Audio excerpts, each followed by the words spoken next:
The Price of Silent Sacrifices by the woman who finally stopped counting the cost. My name is Clara Elena Morales. I turned 72 last April, though I still look 65 according to the supermarket cashier, who always compliments my posture. For 43 years, I taught third grade in the same red brick elementary school on Maple Street. I retired 9 years ago with a modest pension, a small house paid off in 1998, and a garden that still blooms every spring, even when I forget to water it. What no one in my family ever really understood is that I never stopped working after retirement.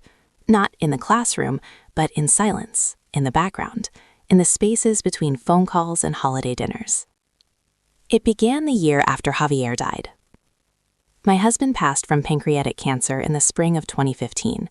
He left behind 3 adult children, Elena, 38 at the time, Mateo, 35, and Sofia, 31, and 6 grandchildren who were still small enough to climb onto my lap without embarrassment.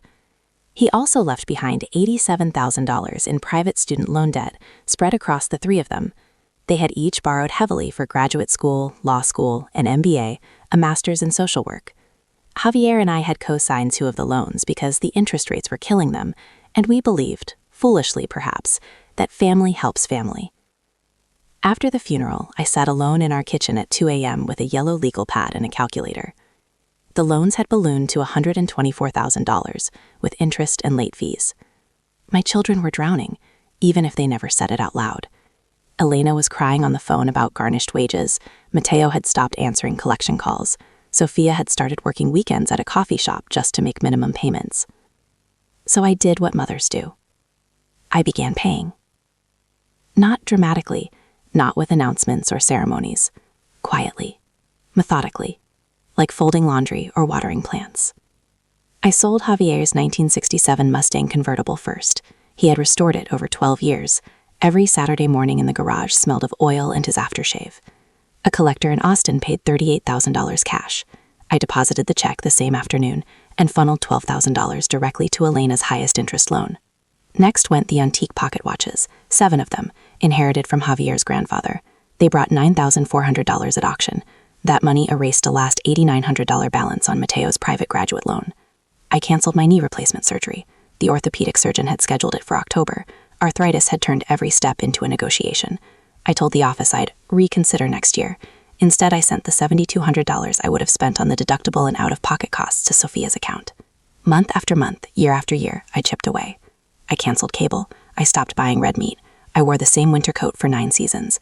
I sold my mother's pearl necklace, the one she wore at my wedding, for $4,100 and paid off the final $3,980 on Elena's undergraduate plus loan. By December 2024, every single student loan, private, federal, parent plus, was zeroed out. 9 years, $137,412.37 in principal and interest. Not one of my children ever asked how I managed it. Not one ever said thank you in a way that acknowledged the scale. They simply breathed easier. Elena bought a new house in the suburbs. Mateo started a small consulting firm. Sofia and her wife adopted a second child. I was happy for them, truly, until the Sunday dinner in March 2025. It was Elena's turn to host. Her new dining room had French doors that opened onto a deck overlooking a landscaped yard. The grandchildren were running around outside chasing fireflies while the adults lingered over tiramisu. I had brought homemade flan, as always. The conversation turned, as it often did, to money. Mateo was complaining about property taxes on his new office space. Sofia mentioned how daycare costs had doubled since the baby. Elena sighed dramatically and said, "At least we don't have those student loans hanging over our heads anymore. That was brutal." I smiled into my coffee cup. I thought perhaps someone would look at me then, really look, and connect the dots. No one did. Instead, Mateo leaned back and chuckled. "Yeah, thank God those are gone. Mom doesn't need much anyway. She's got the old house, her pension, the garden. She can just live there forever, right, Ma?" They all laughed, light, careless laughter. I felt something shift inside my ribcage, like a lock turning after decades of being left undisturbed. Elena added, still smiling, "Seriously, when the time comes, we'll just split whatever's left. The house should sell for at least $650 these days. After realtor fees and taxes, maybe $200 each. Not bad for doing nothing." Sofia nodded. "And her savings. She's always been so frugal." More laughter. I excused myself to the bathroom. I didn't cry.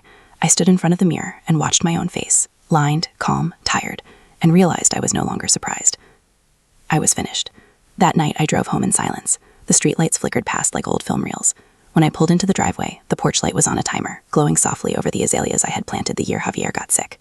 I went straight to the den, opened the fireproof box under the desk, and pulled out every document I had kept. Bank statements showing transfers, payoff letters from each lender, receipts from sold assets, Mustang title transfer, watch appraisals, jewelry pawn slips, medical deferral letters, credit reports showing zero balances since 2024. I scanned everything into 3 separate encrypted folders.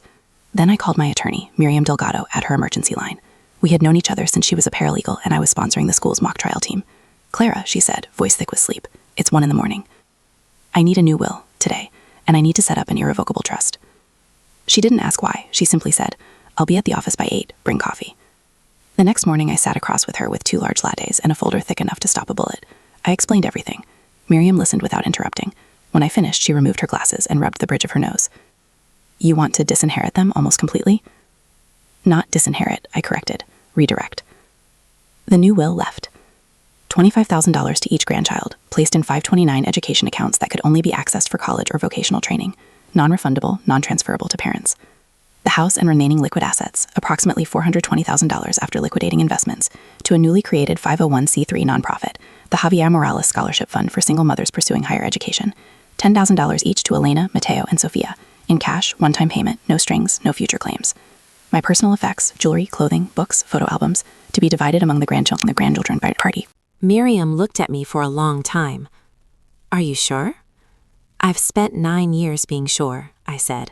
"Now I want to be free." She nodded once. "I'll have drafts by Wednesday." On Thursday, I invited them all to dinner at my house.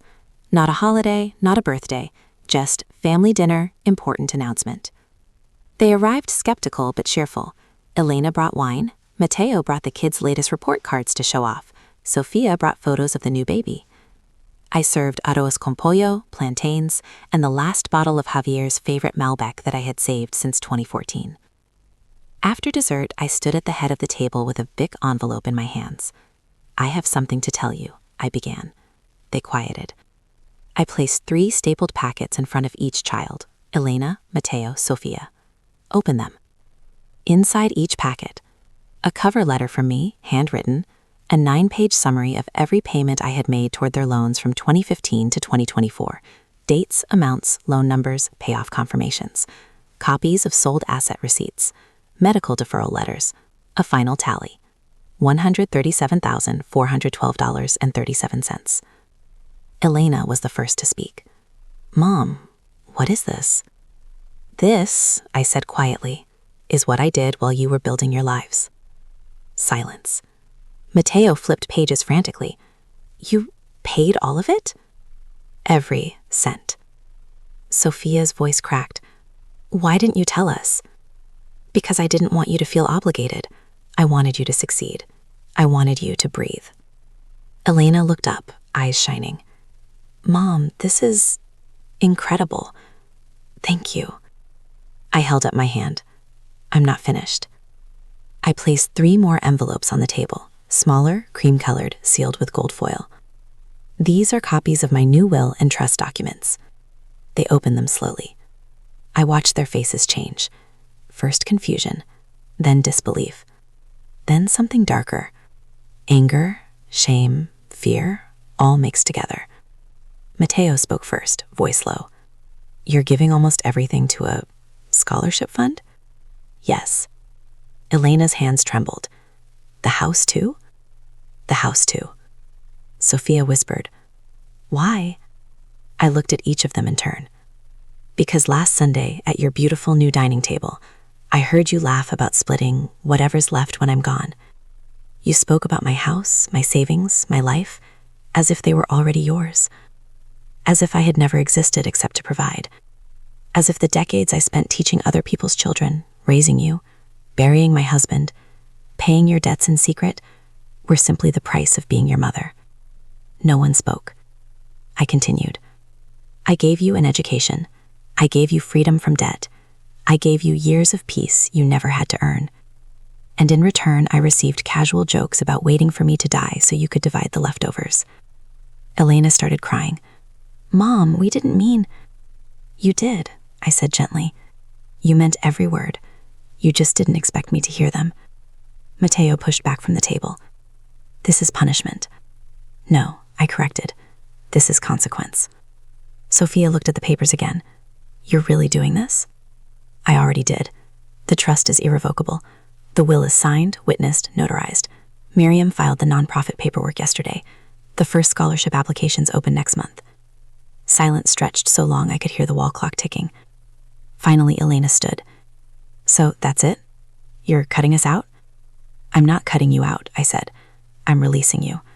You no longer carry the weight of expecting anything more from me, and I no longer carry the weight of pretending I don't feel used. Mateo's voice rose. We're your children. You are, I agreed. And I loved you enough to bankrupt my future for yours. Now I'm loving myself enough to keep what little I have left. Sophia reached for my hand. I let her take it, but I didn't squeeze back. Mom, we're sorry. I know, I said, but sorry doesn't erase 9 years of silence. Sorry doesn't bring back the Mustang, or my mother's pearls, or the knees I can barely walk on anymore. I stood. I'd like you to leave now. They didn't argue. They gathered coats, purses, children. The grandchildren hugged me goodbye, confused but obedient. Thomas, Mateo's oldest, whispered, Are you mad at us, Abuela? No, mi amor, I told him. I'm just tired. When the last car pulled away, I locked the front door, turned off the porch light, and sat in the dark living room. For the first time in decades, the house felt empty instead of lonely.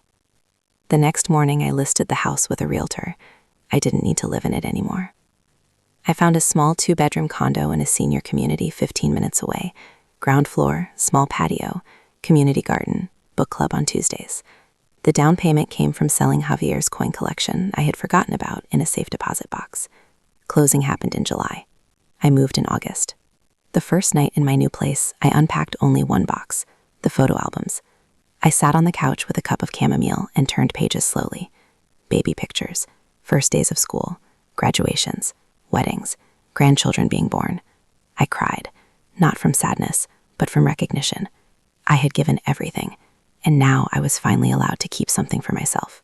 The scholarship fund awarded its first 4 recipients in September, single mothers, ages 24 to 41, going back for nursing degrees, teaching credentials, accounting. Each received $18,000 per year for 4 years. I attended the virtual award ceremony from my new living room. When the director read my late husband's name and mine as founders, I smiled at the screen. Later that week, Elena called. I let it go to voicemail. Her message was long, tearful, apologetic. She said they all wanted to talk, that they understood now, that they missed me. I didn't call back. Not because I hated them, because I no longer needed their forgiveness to feel whole. 2 months later, Mateo showed up at my condo unannounced. He stood on the welcome mat holding a bakery box, my favorite guava pastries. Ma, he said, can we talk? I let him in. We sat at the small kitchen table. He cried, really cried, the way he hadn't since he was 9 and his dog died. I didn't know, he kept saying. I swear I didn't know how much. You didn't ask, I replied.